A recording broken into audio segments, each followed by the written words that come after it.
Matthew Bergeron has the potential to be one of the NFL's top guards and could be the final piece to the puzzle for stabilizing the Falcons' offensive line for years to come. You are Locked On Falcons, your daily Atlanta Falcons podcast. Part of the Locked On Podcast Network, your team every day.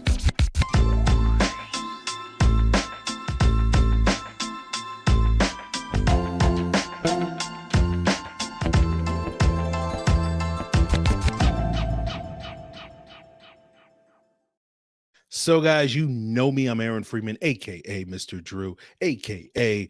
Sirius Black, and, of course, the very humble host of this illustrious Locked On Falcons podcast, your daily Atlanta Falcons podcast, part of the Locked On Sports Atlanta podcast family, your team every day and every episode, or this episode, I should say. This episode of Locked On Falcons is brought to you by FanDuel Sportsbook, the official sportsbook of the NFL. Make every moment more by visiting FanDuel.com/LockedOn today to get started. And we appreciate everyone that makes the Locked On Falcons their first listen every single day. Clearly, I'm still in weekend mode, guys. Sorry.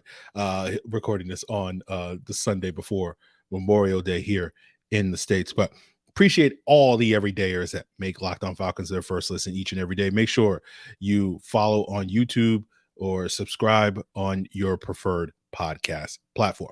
So today's episode is all about Matthew Bergeron, the Falcons' second round selection.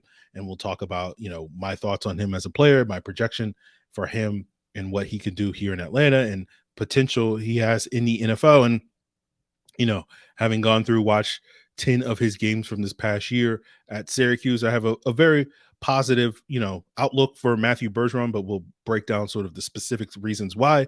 But let's start by talking, a little bit biographical information for those of you that have been living under a rock for the last month. Since the Falcons selected Matthew Bergeron, he hails from Quebec, wasn't really recruited in the States to play football, has a background playing multiple sports, started out as a hockey player, I think played basketball as well as other sports, field hockey or whatever. They play up there in Quebec, but wasn't really recruited heavily in the States until he went to like a summer camp, either like right before his senior year or right after his senior year at Syracuse, and was so impressive, basically beating up on all the American high schoolers there that Syracuse was like, okay, we'll offer you.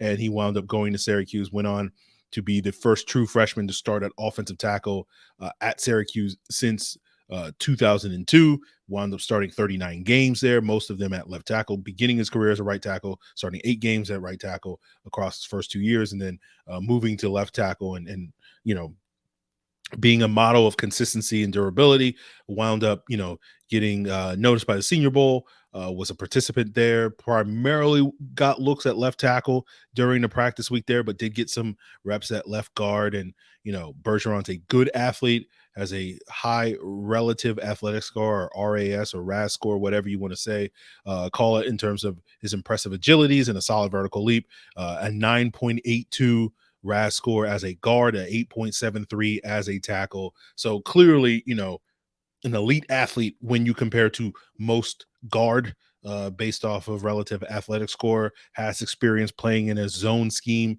at Syracuse, according to Pro Football Focus. About 60% of his run blocking was in a zone scheme. Brandon Thorne, who we had on the podcast earlier this month, talking about Bergeron, he tallied as 55-45 zone gap split. So, watching the film, it feels like a majority of that was inside zone as opposed to outside zone, but Syracuse did dabble with the outside zone. So he's not new to that particular scheme. It just wasn't necessarily a staple of their offense like it's going to be here in Atlanta.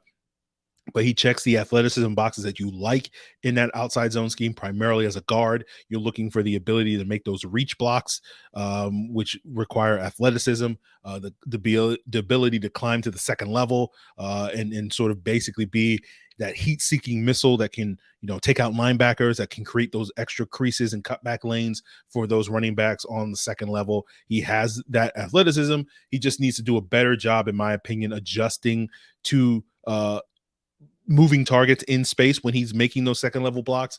He mostly hit his assignments in the second level, but like I think it's going to be a little bit harder with the upticking caliber of linebackers that he'll face in the NFL. So that is going to be something that he can improve, but the skill set is definitely there. He was a very good run blocker at Syracuse. He's not a guy that's going to just move guys off the ball initially off the snap with pure power, but he does have good pop off the snap. That means basically when, the ball is snapped, he gets into his blocks very quickly so he can initially get position, and he does a great job driving his feet to create that movement that he necessarily doesn't get initially off the snap. So it's like he gets the position and then he keeps driving those feet to finish those blocks. And he has that great finishing mentality, that mean streak that you look for. He's going to fit in very well with, the other similar players that Falcons have here on their offensive line.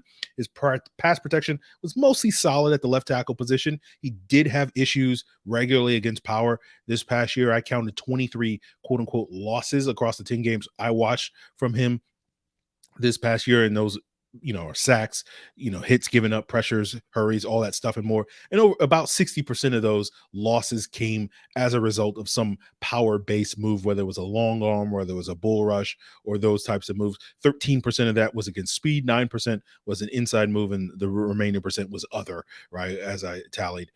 And so, I think the main concern a lot of people have is, given how prevalent it was that he did lose reps from time to time against power, that is only going to get exacerbated moving inside, where he's going to have to block 300-pound D tackles that are going to use primarily power versus 260-pound edges that, will mix and match power versus speed and whatnot. But I'm not as convinced that it's going to be as big an issue for him, because it did feel like a lot of his losses, especially against the high-end talent like a Miles Murphy out of Clemson, Jared Verse out of Florida State, Murphy obviously being a first-round pick for the Bengals this past year, versus going to be generally expected to be one of the top edge rushers in next year's draft class, and potentially could be a top 15 type of pick, in next year's draft, depending on how he performs this year at Florida State.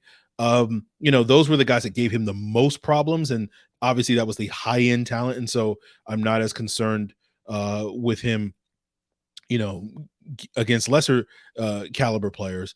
But it did feel like a lot of his losses were because he was quote unquote out of phase. And we often use out of phase to describe defensive backs that struggle against speed, in coverage. And I'm sure we'll talk more about that specifically when we get to DeMarco Hellams later on. But, I think it does kind of apply a little bit to offensive linemen, where that offensive tackle is so worried about the speed rush of a given defender, and particularly guys like Murphy and Verse that have that excellent get off, that they get out of phase. They lose their base when it comes to blocking. And you can illustrate that by, going up to someone else and telling that person, push me, right? Tell them to push you. And if you put your feet shoulder width apart, you'll have a good base. And so you'll be less likely to topple over, versus if you put your feet together. And those instances where I often saw Bergeron lose was he would lose that base because he was so worried about staying in front of their speed, and that would allow guys like Murphy and Verse to really give him problems. Then I do feel like those issues playing inside, where he won't have to worry nearly as much about the speed rush as he did as a tackle, some of those issues will get mitigated, and he can just kind of focus on playing with the good base and having the good hand placement and all those various things that you need to be as a good guard. I like the ability that he has, the recovering ability that he has. He has the athleticism to recover, to re-ankle, to recoil those hips when he loses the rep initially. We've talked in the past about how, like, Caleb McGarry doesn't have that athleticism, even though he tested really well, but you don't see it on his film. But you compare that to, say, Jake Matthews and Chris Lindstrom. And I also talked in the past about, like, Matt Gano having that level of athleticism where you can lose the rep initially, where the defender can kind of initially win that engagement. But because of your recovery ability, right, you can basically sort of, if your technique is not perfect off the snap, you can kind of recover a little bit and wind up not losing the rep overall, even if you initially, lost the upper hand in that engagement. And Bergeron has that type of athleticism that Matthews and Lindstrom have. And so that, to me, usually I think is a big factor that separates the lesser offensive lineman in the NFL versus the upper in offensive lineman in the NFL, because essentially the athletic guys get two bites at the apple potentially, right? Where they can lose the initial engagement and still win the, lose the battle but win the war, so to speak, right? While the guys that don't have the athleticism, their technique has to be perfect, 9 times out of 10, because if they lose that initial engagement, it's a wrap for them. They're going to lose the war. So I think Bergeron has that ability, and so it's going to be, really developing his hand placement, and he has to do a better job of that, especially playing inside. And we'll talk more about some of the challenges that he has to overcome making that transition from a tackle to guard as we continue today's Locked On Falcons. But guys, it is, the NBA playoff and potentially the finals. Boston has somehow managed to force a game 7. And, this is the perfect time to head on over to FanDuel for especially your no sweat first bet. For new customers, you get a no sweat first bet up to $1,000. That means you get $1,000 back in bonus bets if your first bet doesn't win. And whether you want to bet on these Eastern Conference finals for Boston to pull off the improbable comeback, or you want to bet on the actual finals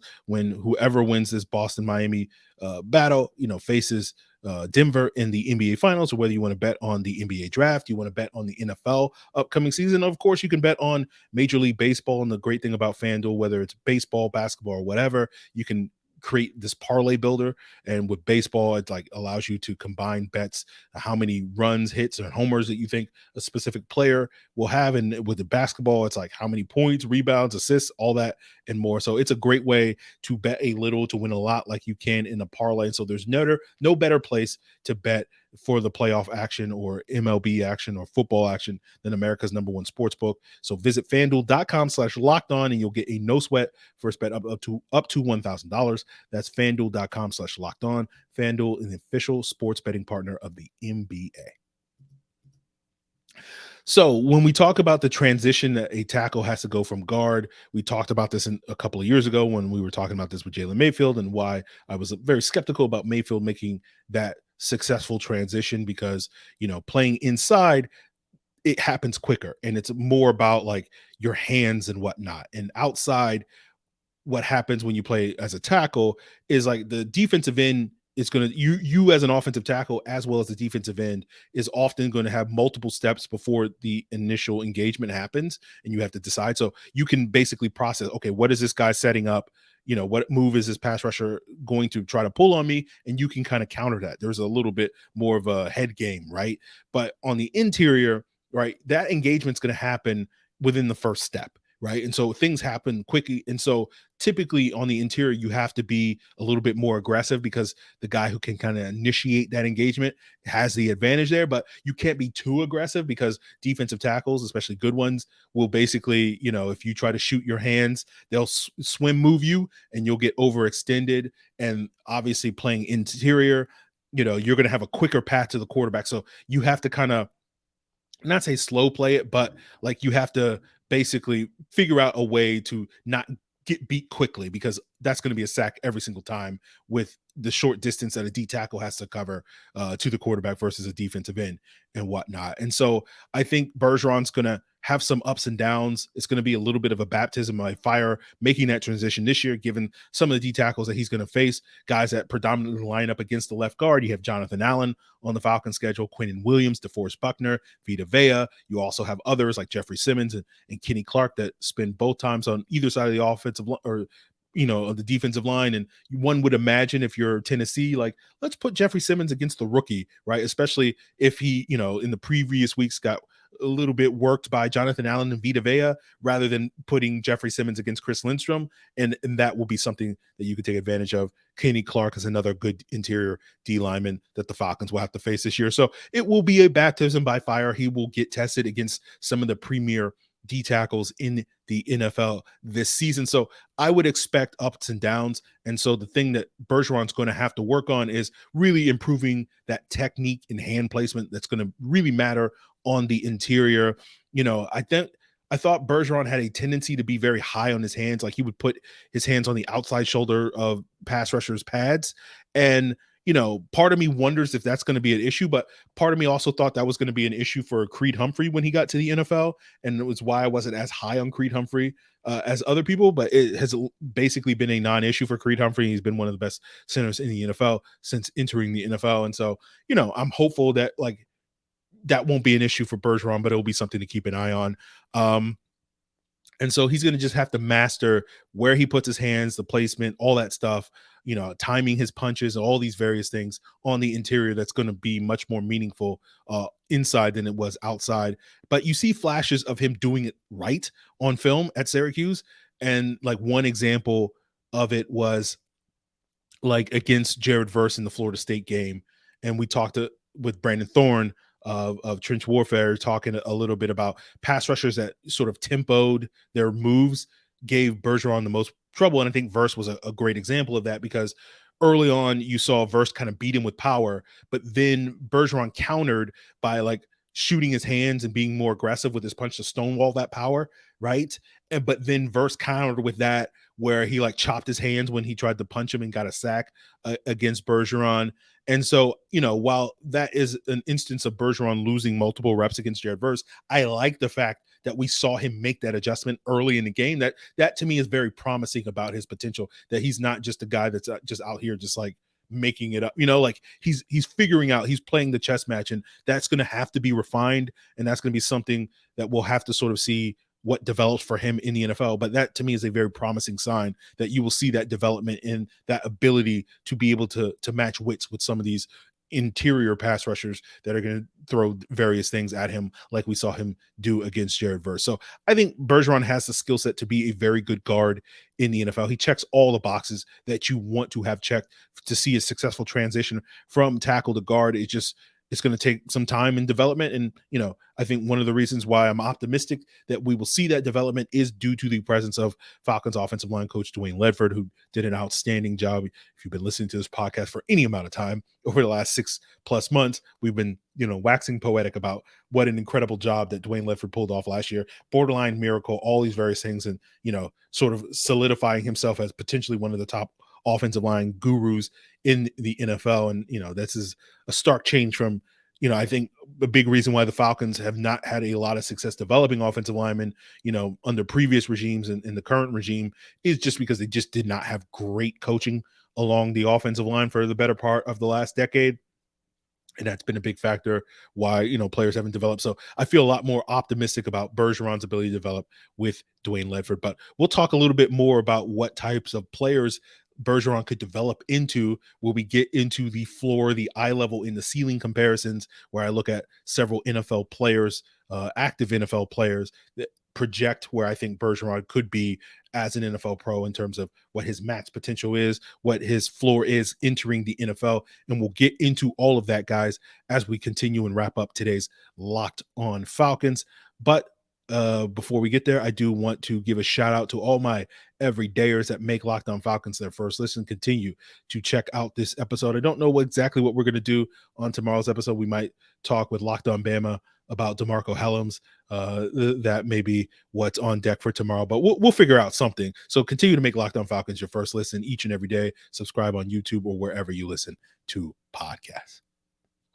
So let's wrap up today's episode talking about my comps for Matthew Bergeron's floor, eye level, and ceiling. For those of you guys that are unfamiliar with that, ceiling to me is what the player's max potential is with development. So it's probably what you're looking for, what a player is going to be like 5 years from now, as opposed to what he is right away. The floor to me is what he is day one, week one of this regular season. We can expect Matthew Bergeron to hit this level, possibly higher than that. And the eye level to me is the halfway point between the floor and the ceiling, because, we too often assume that, development is linear and, the player is going to get the max development, but, we expect the player to get some development, but it's not always, whether a player reaches the ceiling is dependent on a variety of factors. We'll talk about some of the factors that will go into that for Bergeron ahead, but just heads up for those of you that don't quite understand those terms. So that's how I see them. So let's talk about the floor. What is Bergeron day one?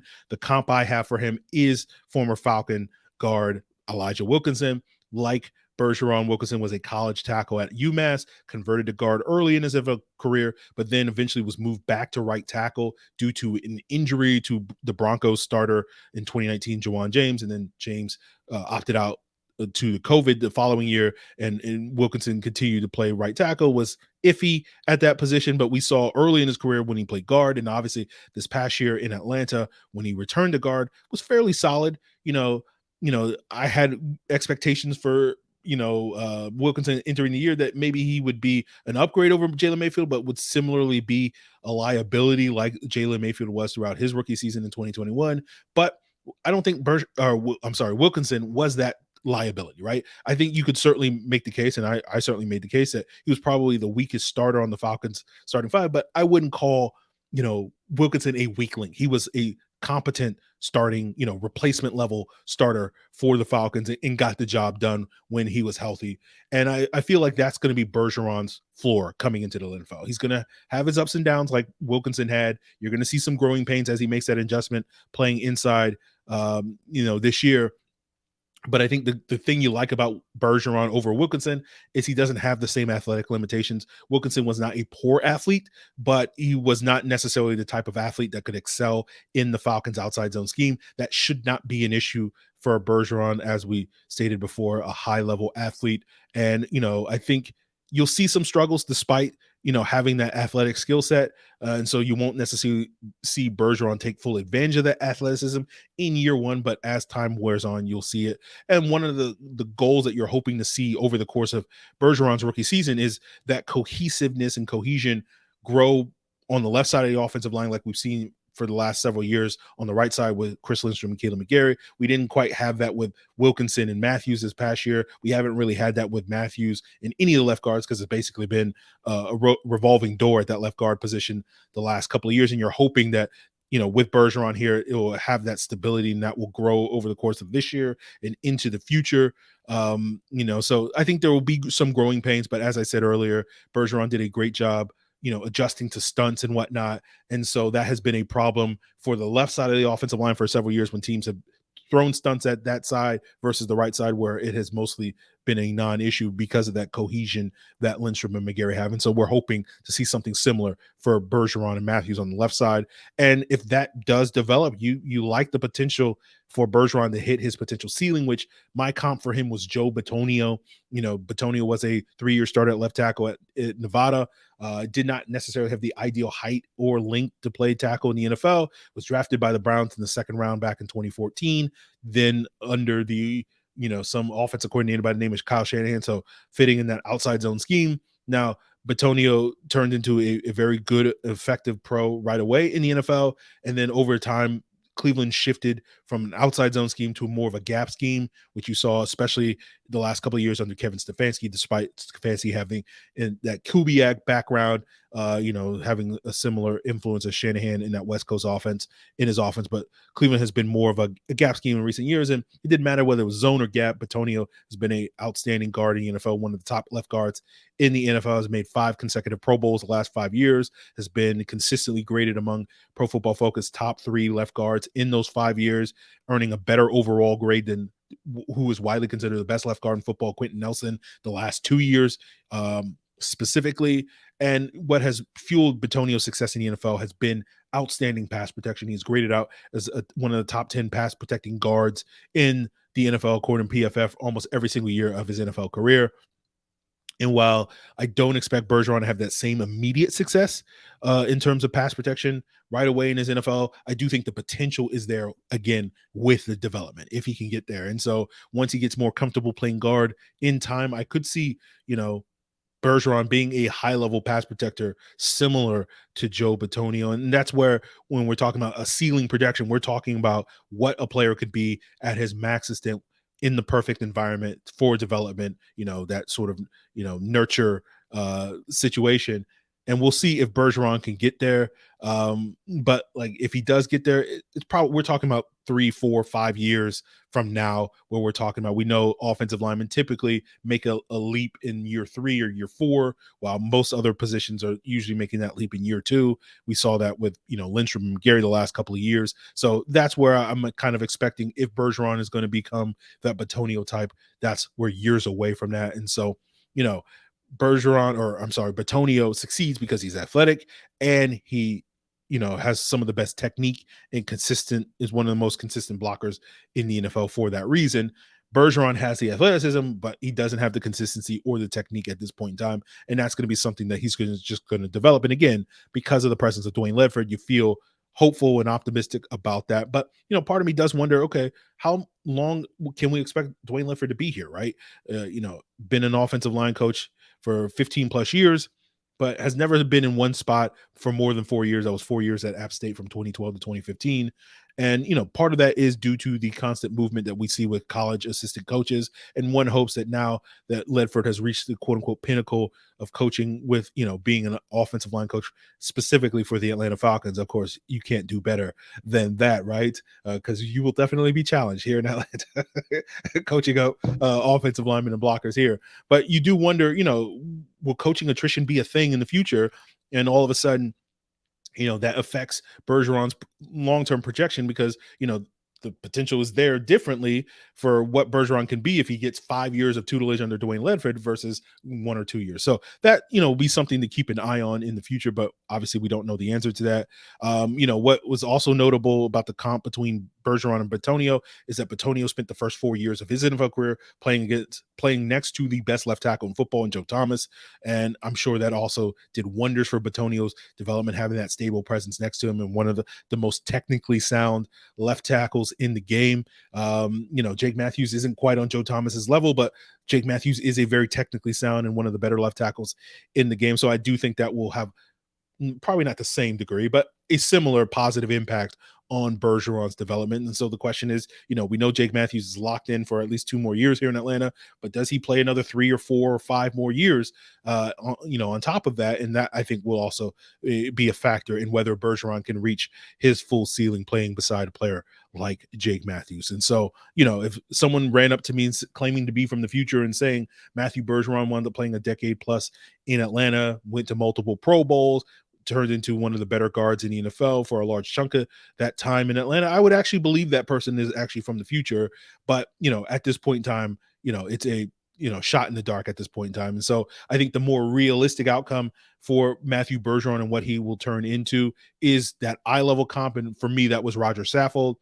From an athletic standpoint, height, weight, arm length, vertical, jump, short shuttle, 3-cone. Saffold and Bergeron are pretty much identical. Saffold was also a college left tackle, but one of the interesting things about Saffold was he started his career playing left tackle with the Rams when he was a second-round pick back in 2010, spent like 3+ years as a left tackle before making the move to guard.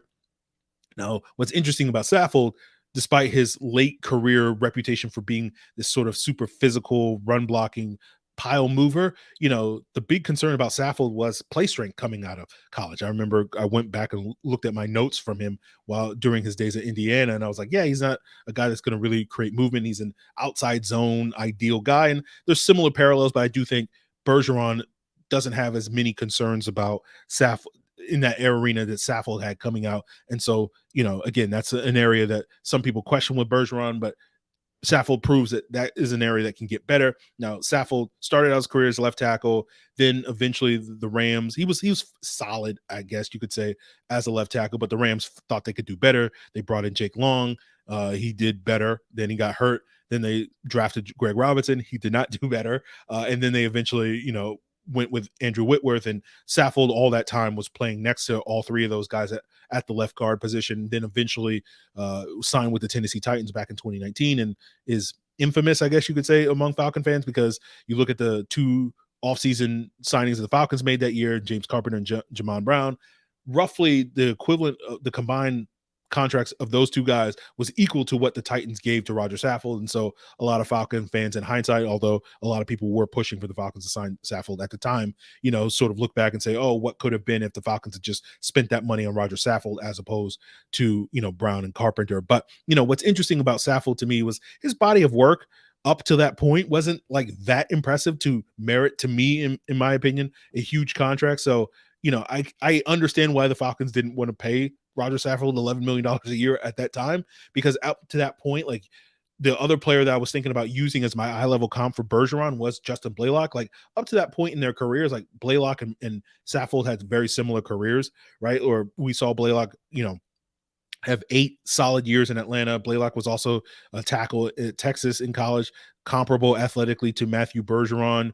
And, Blalock was always a guy that, to me, got the job done, but didn't do it in a spectacular way. And Saffold was a similar player for the first 9 years that he was with the Rams.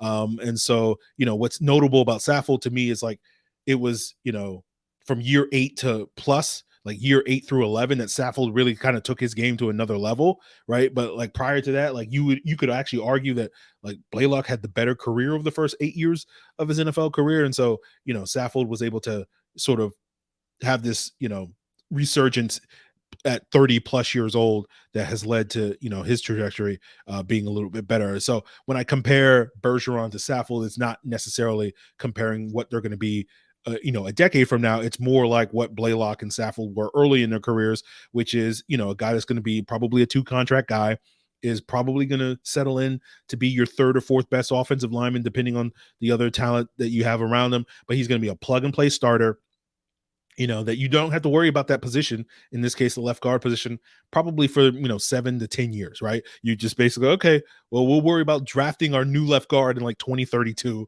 because Matthew Bergeron is going to lock it down for like the next, 8 or 9 years or whatever the case may be. And so, during that time, you won't necessarily look at Bergeron's performance and say like, oh, he's, elite in that regard, right?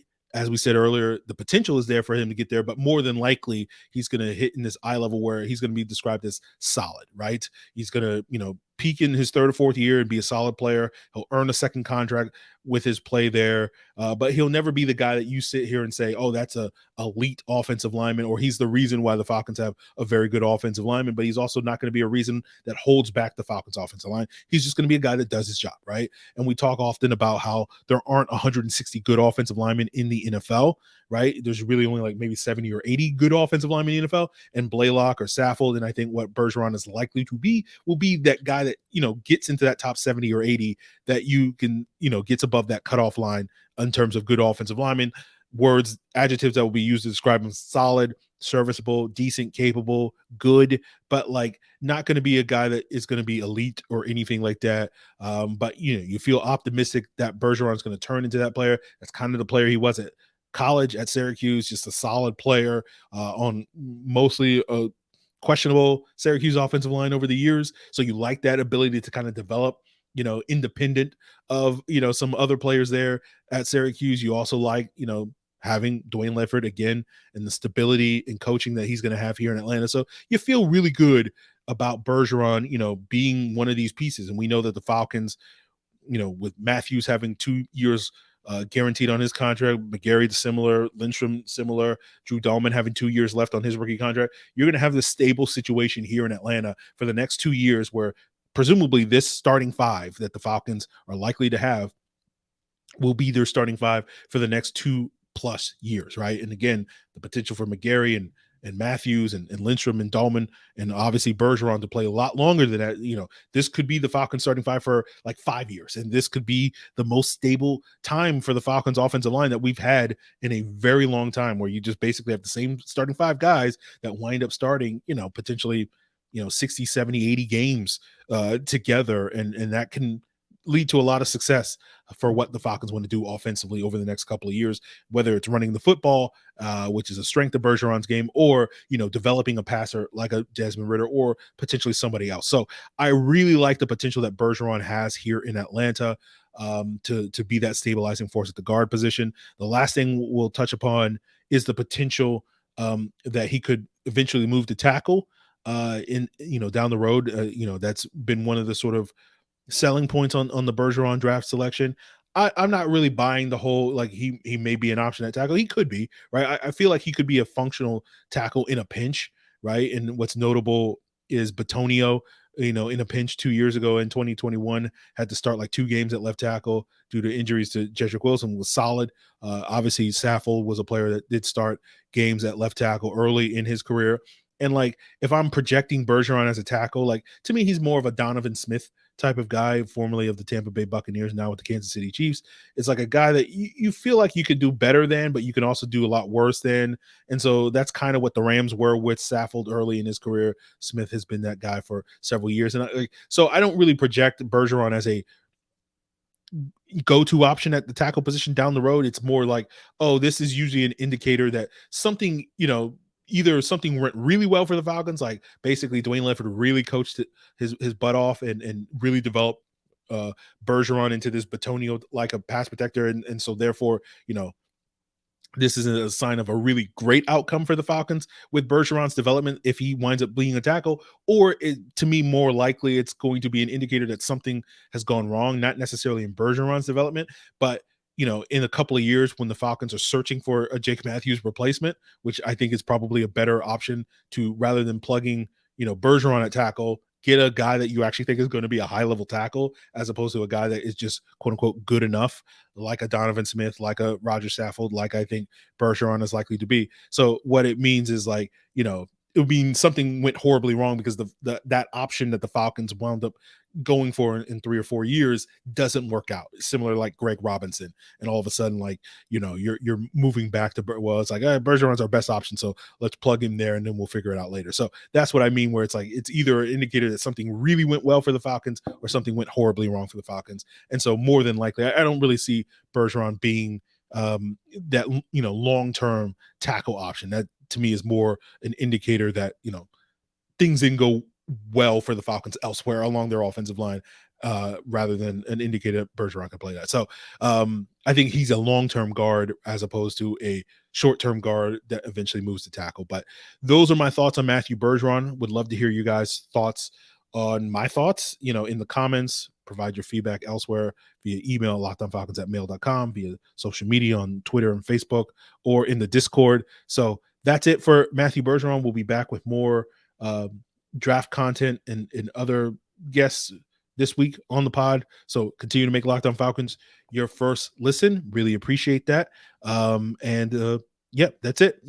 Matthew Bergeron, a solid left guard, and hopefully he'll be at least a new Justin Blalock, if not potentially a new Joe Bitonio in Atlanta for years to come. So very optimistic about his future. But guys, that's going to do it for us here. Continue to check out your other various Locked On shows as your second listen, like Locked On NFL Draft, starting their summer scouting. So maybe we won't be focusing on the offensive line, but certainly some other positions that may be addressed for the Falcons now that hopefully their offensive line is solidified for many years to come. So check out Locked On NFL Draft with Keith Sanchez and Damian Parson on YouTube or wherever you listen to podcasts, all part of the Locked On Podcast Network, your team every day. I hope you guys are having a wonderful Memorial Day weekend as we kick off this summer season, of the podcast. I don't know. Anyway, guys, I'm done talking, done rambling. Appreciate it. Till then.